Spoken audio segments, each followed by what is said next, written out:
Helo, Silvia ydw i. Dwi'n byw yn Sibolietti efo'n gŵr Juan ydy enw fo.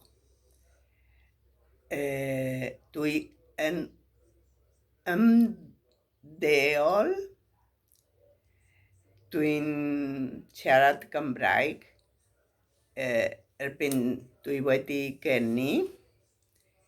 Oedd a fi'n siarad efo nain a taid, dim siarad Cymraeg adra, ond siarad efo nain a daid a bob personol fawr.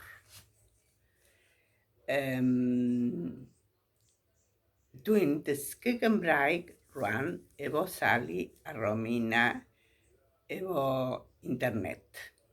Dwi'n falch iawn o gael dysgu Gymraeg, felly dwi ddim methu ysgrifennu nac darllen Gymraeg. Ta-da!